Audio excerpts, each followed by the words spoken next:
મિત્રો કલ્પના કરો કે 1911નું વર્ષ દિલ્હીની ધરતી ઉપર બ્રિટિશ એમ્પાયરનો સૌથી ભવ્ય તમાશો ચાલી રહ્યો હતો. દિલ્હી દરબાર.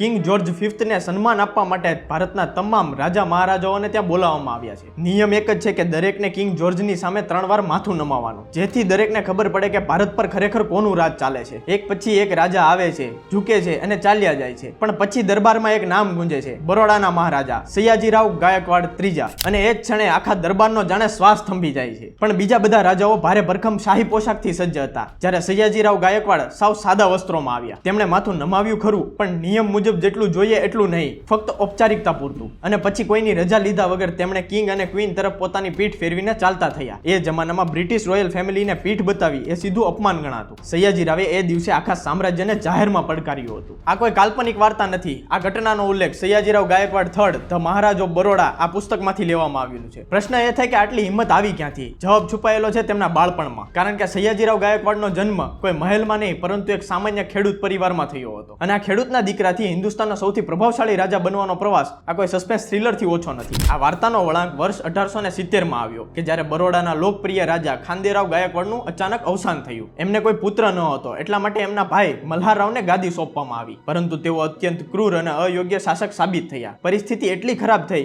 કે 1875માં મલ્હારરાવે એક બ્રિટિશ અધિકારીને ઝેર આપીને મારવાનો પ્રયાસ કર્યો, જેના કારણે અંગ્રેજોએ તેમને ગાદી પરથી હટાવી અને દેશ નિકાલ કરી દીધા. હવે બરોડાની ગાદી ફરીથી ખાલી થઈ ગઈ હતી. એવામાં પૂર્વ રાજા ખાંદેરાવની વિધવા પત્ની મહારાણી જમનાબાઈ આગળ આવ્યા. તેમણે એવું નક્કી કર્યું કે રાજ્ય માટે યોગ્ય અને લાયક રાજાની પસંદગી તેઓ પોતે કરશે. તેમણે ગાયકવાડ વંશની દૂરની શાખાઓ શોધવાનો આદેશ આપ્યો. આ શોધ બરોડાથી લગભગ 600 કિલોમીટર દૂર મહારાષ્ટ્રના નાસિક જિલ્લાની અંદર માલેગાંવ નજીક આવેલું કૌલાણા ગામ સુધી પહોંચી. હકીકતમાં સદીઓ પહેલા ગાયકવાડ ખાનદાનની એક શાખા મહારાષ્ટ્રમાં જ રહી ગઈ હતી. બરોડાના જૂના શાસકોના વંશજ પ્રતાપરાવના પરિવારે ધીમે ધીમે બરોડા સાથેનો સંપર્ક ગુમાવી દીધો હતો અને કૌલાણા ગામમાં વસીને ખેતીને જ પોતાનું જીવન બનાવી લીધું હતું. અને સમય જતા આ લોકો કૌલાણા ગાયકવાડ તરીકે ઓળખાવા લાગ્યા. આ વંશમાં આગળ જઈને 5 ભાઈઓ થયા, જેમાં કાશીરાવ અને ઉકાજીરાવને જ પુત્રો હતા. કાશીરાવ ભીખાજીરાવ ગાયકવાડ અને ઉકાજીરાવ ગાયકવાડ પોતાના પરિવાર સાથે અહીં જ કૌલાણ ગામની અંદર સવારથી સાંજ સુધી ખેતી કરીને પોતાનું સામાન્ય જીવન વિતાવી રહ્યા હતા. તેઓ રાજમહેલની રાજનીતિ અને વૈભવશાળી દુનિયાથી સંપૂર્ણપણે અજાણ્યા હતા. પરંતુ જ્યારે બરોડાથી મહારાણીનો ફરમાન આ નાનકડા ગામ સુધી પહોંચ્યો, ત્યારે કાશીરાવ પોતાના બંને પુત્ર ગોપાલરાવ સંપતરાવ અને ઉકાજીરાવના પુત્ર દાદા સાહેબને લઈને બરોડા તરફ નીકળી પડ્યા. જ્યારે આ ત્રણેય ગામડાના છોકરા રાજમહેલના ભવ્ય દરબારે પહોંચ્યા, ત્યારે મહારાણી જમનાબાઈએ તેમને પોતાની સમક્ષ ઉભા રાખ્યા. દરબારમાં ગજબ મૌન છવાયું હતું. ત્યારે મહારાણીએ આ ત્રણેય બાળકોને એક સવાલ પૂછ્યો કે તમને ખબર છે તમારા ગામથી તમને અહીં શા માટે બોલાવવામાં આવ્યા છે? કોઈ કશું બોલ્યું નહીં, પણ 3 છોકરાઓમાંથી 13 વર્ષના ગોપાલરાવ એક પગલું આગળ વધ્યા. તેમનો જન્મ 11 માર્ચ 1863ના રોજ થયો હતો. તે અજાણ હતા, છતાં પણ નિર્ભયતાથી મહારાણીની આંખોમાં આંખ નાખીને બોલ્યા કે હું અહીં રાજ કરવા આવ્યો છું. એક ગામડાના આ અભણ છોકરાનો જવાબ સાંભળીને આખો દરબાર આશ્ચર્યચકિત થઈ ગયો. મહારાણી જમનાબાઈ તેમના આત્મવિશ્વાસથી પ્રભાવિત થઈ ગયા અને પછી 27 મે 1875ના રોજ ગોપાલરાવને મહારાણી જમનાબાઈએ દત્તક લીધા અને તેમને નવું નામ મળ્યું સયાજીરાવ ગાયકવાડ થર્ડ.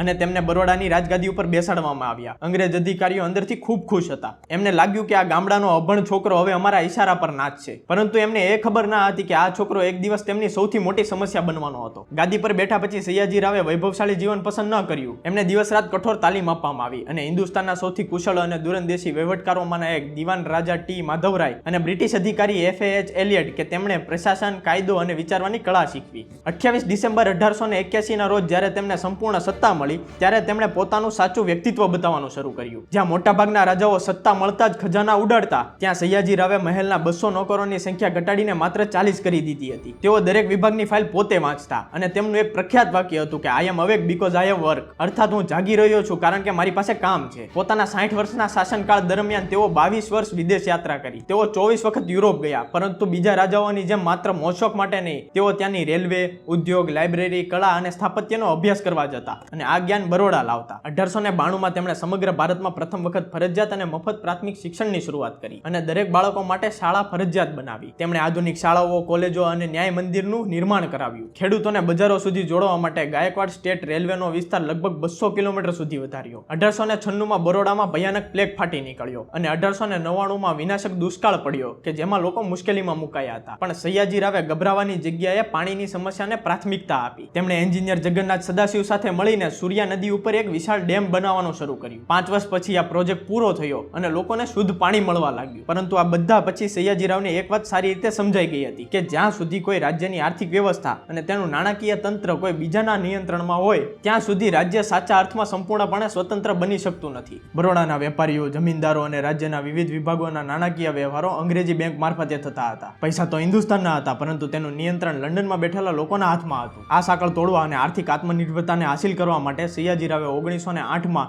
એક નવી બેંકની સ્થાપના કરી, જેનું નામ હતું બેંક ઓફ બરોડા. તેમનો હેતુ બરોડાના લોકલ એન્ટરપ્રેનર્સને સપોર્ટ આપવાનો અને લોન ઉપલબ્ધ કરાવવાનો હતો, જેથી તેમને અંગ્રેજી બેંકો સામે હાથ ફેલાવવાની જરૂર ના પડે. ખાસ વાત તો એ હતી કે સયાજીરાવે કોઈના પર દબાણ કર્યું નહીં કે દરેકે આ જ બેંકનો ઉપયોગ કરવો જોઈએ. તેના બદલે તેમણે આર્થિક વિચારધારણા અપનાવી. તેમણે બેંકને લોકો માટે એટલી અનુકૂળ બનાવી દીધી કે લોકો આપમેળે જ તેનો ઉપયોગ કરવા લાગ્યા અને જોતજોતામાં રાજ્યનું મોટાભાગનું નાણું એક સરકારી અને પોતાના જ રાજ્યની નાણાકીય સંસ્થામાં સુરક્ષિત થઈ ગયું. આર્થિક વ્યવસ્થાને મજબૂત બનાવ્યા બાદ તેમનું આગળનું લક્ષ્ય હતું સમાજને અંદરથી સુધારવાનું. તે સમયે ભારતમાં સદીઓથી અનેક સામાજિક કુરીતિઓ ફેલાયેલી હતી. જ્યારે ગણેશ ભટ્ટ નામનો એક યુવાન અભ્યાસ પૂર્ણ કરી અને ઇંગ્લેન્ડથી બરોડા પરત આવ્યો અને તેણે એક વિધવા સાથે લગ્ન કરવાનો નિર્ણય લીધો, ત્યારે સમાજમાં ભારે હોબાળો મચી ગયો. તેના પોતાના માતા પિતા પણ તેને ઘરમાંથી કાઢી મૂકવાની ધમકી આપવા લાગ્યા અને કોઈ પંડિત તેમના લગ્ન કરાવવા માટે તૈયાર ન હતા. અને એ સમયે સયાજીરાવ પોતે આગળ આવ્યા અને જાહેર કર્યું કે લગ્ન તો થશે જ અને મંડપ પણ સજશે. તેમણે પત્રકારો અને પ્રતિષ્ઠિત મહાનુભાવોને આમંત્રણ આપી અને આ લગ્નને બરોડાના લક્ષ્મી વિલાસ પેલેસમાં યોજ્યા, જેમાં લગભગ 300 મહેમાનોને આમંત્રિત કરવામાં આવ્યા હતા. અને જ્યારે ગણેશના પિતા આ લગ્નનો વિરોધ કરી રહ્યા હતા, ત્યારે સયાજીરાવે તેમને પોતાની પાસે બેસવા માટે આગ્રહ કર્યો. પરિણામે તેઓ રાજાનો આદેશ કેવી રીતે અવગણે. સયાજીરાવે તેમને મીઠાઈ ખવડાવી અને કોઈ વિવાદ કે હોબાળો કર્યા વગર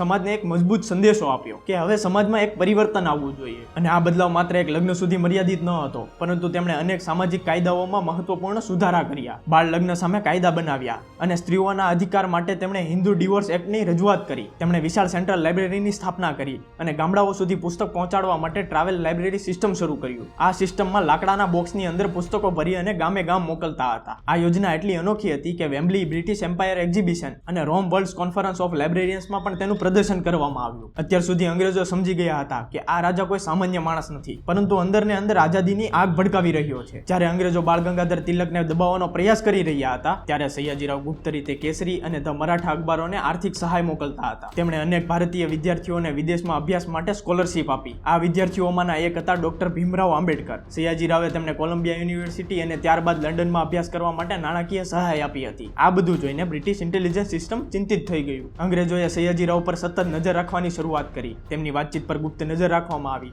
અને એટલું જ નહીં, સ્કોટલેન્ડ યાર્ડની પણ મદદ લેવામાં આવી. પરંતુ અંગ્રેજો એક વિચિત્ર મૂંઝવણમાં ફસાઈ ગયા હતા. તેમને સયાજીરાવ વિરુદ્ધ કોઈ પણ સીધો પુરાવો, કોઈ પણ ભાષણ કે કોઈ પણ જાહેરનામું મળ્યું નહીં. તેઓ સમજી જ ના શક્યા કે આ રાજાને પકડવો હોય તો આખરે પકડવો કઈ રીતે. તેમનું વહીવટતંત્ર એટલું મજબૂત અને કાર્યક્ષમ હતું કે રાજ્યમાં કોઈ પણ ગંભીર સમસ્યા ઊભી થતી જ ન હતી કે જેનું બહાનું બનાવીને ગાદી પરથી તેમને હટાવી શકાય. કારણ કે સયાજીરાવ સાયકોલોજીને અંગ્રેજો કરતાં પણ વધુ સારી રીતે સમજતા હતા. આ નીડર અને બેફિકર એટીટ્યુડના કારણે સયાજીરાવનો અંગ્રેજો સાથે વારંવાર સામનો થતો રહેતો હતો. વર્ષ 1900માં British viceroy lord Curzon train દ્વારા બરોડા પાસેથી પસાર થઈ રહ્યા હતા. તે દરમિયાન તેમણે એક અહંકારપૂર્વક માંગણી કરી કે મહારાજ સયાજીરાવ ગાયકવાડ પોતે આવી અને તેમની મુલાકાત લે. પરંતુ સયાજીરાવે સ્પષ્ટ રીતે ઇનકાર કરી દીધો, કારણ કે તે સમયે તેમની પત્ની બીમાર હતા અને તેઓ પોતે વિદેશ પ્રવાસ ઉપર હતા. આ અપમાનથી લોર્ડ કર્ઝન અત્યંત નારાજ થયા અને તેમણે એક નવો સર્ક્યુલર બહાર પાડ્યો. એમાં જાહેર કરવામાં આવ્યું હતું કે આજ પછી કોઈ પણ ભારતીય શાસક ભારત સરકારની માંગણી વિના યુરોપની મુલાકાત લઈ શકશે નહીં. આ નિર્ણયથી સયાજીરાવ ખૂબ રોષે ભરાયા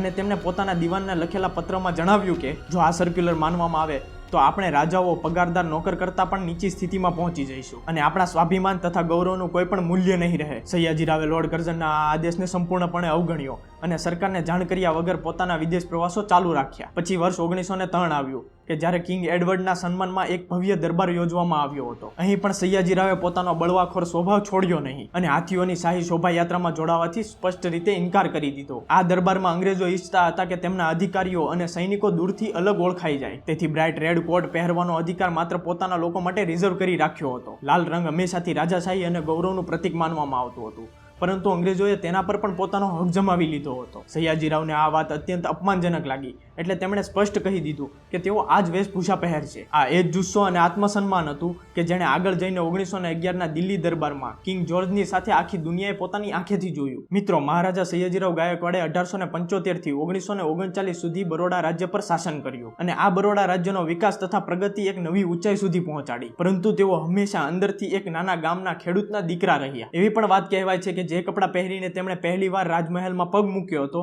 એ કપડાં તેમણે ક્યારેય ફેંક્યા ન હતા. તેઓ પોતાના ભૂતકાળ અને પોતાના ગામ સાથે હંમેશા જોડાયેલા રહ્યા. તેમણે ગામડાના લોકોની મુશ્કેલી અને પીડાને ધ્યાનમાં રાખીને જ મોટાભાગના કાયદા અને નિર્ણયો લીધા હતા. આજે પણ વડોદરા એટલે કે બરોડા શહેરમાં તેમના દ્વારા સ્થાપિત સેન્ટ્રલ લાઇબ્રેરી અડીખમ ઊભી છે. ત્યાંના જાહેર બગીચાઓ, મ્યુઝિયમો અને વર્ગખંડોમાં આજે પણ આ મહાન રાજાનું નામ આદર અને સન્માનથી લેવામાં આવે છે. જરા વિચાર કરો કે આપણા દેશના અડધા નેતાઓ પણ મહારાજા સયાજીરાવના જીવન મૂલ્યો અને સિદ્ધાંતોને સાચા અર્થમાં અનુસરે તો આપણો દેશ ફરી એકવાર સોનાની ચીડિયા બની શકે છે. તમને મહારાજા સયાજીરાવ ગાયકવાડ ત્રીજાની પ્રેરણાદાયક વાર્તા કેવી લાગી અમને કોમેન્ટ કરીને જણાવો અને અમારી ચેનલને સબસ્ક્રાઇબ કરવાનું ભૂલતા નહીં.